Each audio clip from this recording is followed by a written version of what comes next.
Audio is the biggest thing you should master on YouTube, and that's what I'm going to talk to you about today. How to improve your audio settings and your audio input on YouTube videos.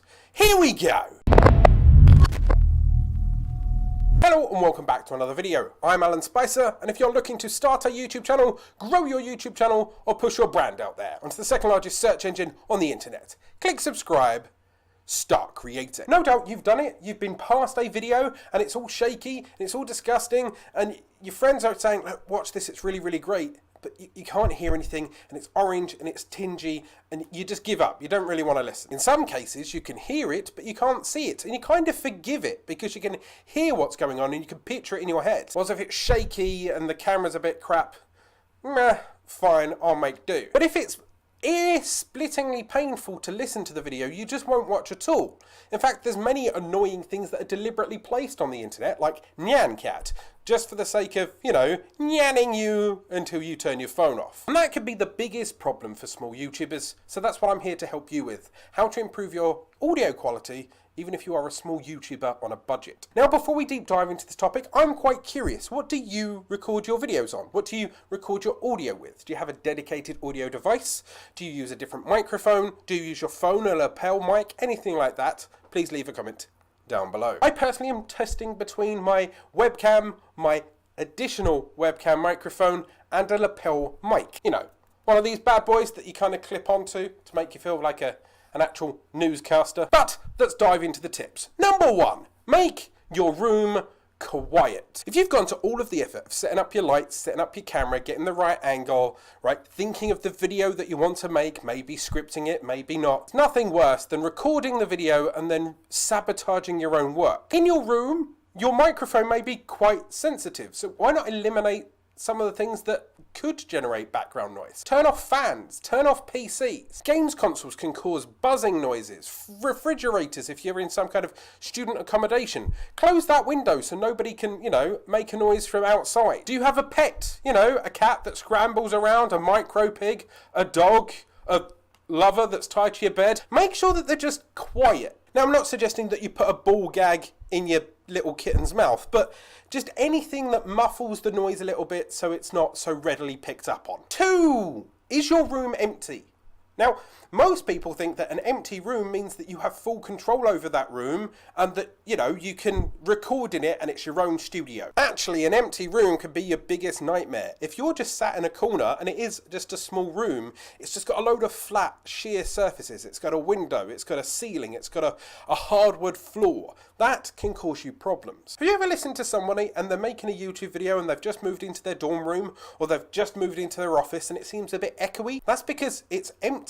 That's because there's nothing to muffle the noise, there's nothing to break up the echoes and nothing to stop it from bouncing back to you. Walls, ceilings, floors, tables, laptop screens in front of you, you just need to try and limit things. And you could do this by simply adding things like curtains to your windows, adding rugs on the floor, putting clothes hangers just behind you or just in front of you so those clothes can bounce it off. Why does it echo? Because it hits a wall and it immediately comes back. If it hits a blanket, it'll be scattered around a bit more and it won't hit the microphone in the same way. Tip number 3 for improving your audio is use dedicated audio devices. I had this problem when I very first bought my brand new webcam, my brand new C920 Logitech thing. I thought, great, I've upgraded, it's going to be great, it's a brand new webcam, it's brand new, it's going to handle all my audio, it's going to do wonderful videos.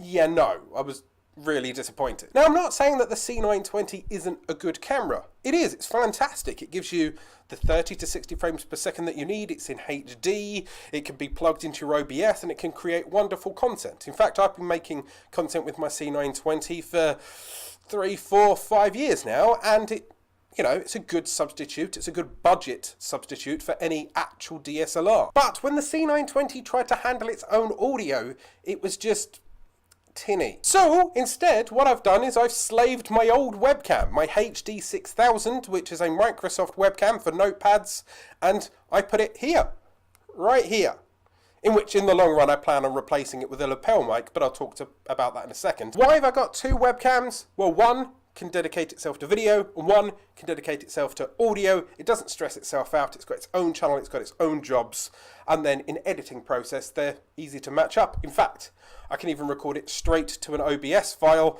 an MPEG file, or an AVI file, and it's just, you know, I just sync it if I need to. If you're using a DSLR camera, you can have a shotgun mic. You know, those little kind of weird fur-covered human appendage that kind of sits on top of your camera and looks a bit dodgy. That little phallic device kind of points the microphone right at you. So if you're using a camera, it knows where the audio needs to be from, and if it's expecting it from that direction, so be it. You can use a completely separate and dedicated device, you know, those little audio recorders, kind of like dictaphones, in which some people put them just here, just off camera, and then they sync up the video and the audio by clapping at the start of their content. You know, something that helps editors make sure that they're in the right point, because otherwise it could be an absolute nightmare if you're editing videos and you have to try to do it by eye. And then, of course, the very cheap lapel mics. Now, this one is a toner lapel mic. I simply got it off of Amazon.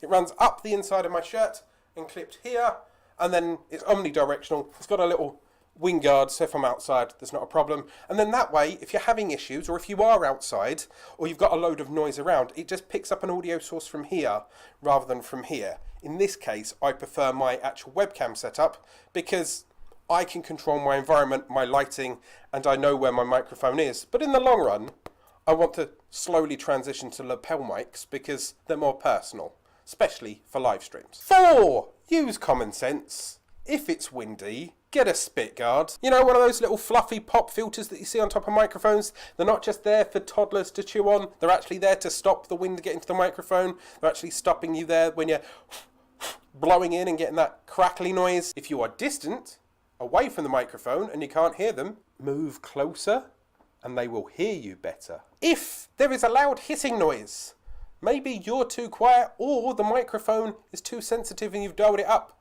so the microphone is picking up too loud. And then that way, if you're doing ASMR videos and all we can hear is hissing, kind of ruining the effect. Maybe a lapel mic for ASMR is better. I know me spelling ASMR isn't better. Anyway, and finally, number 5.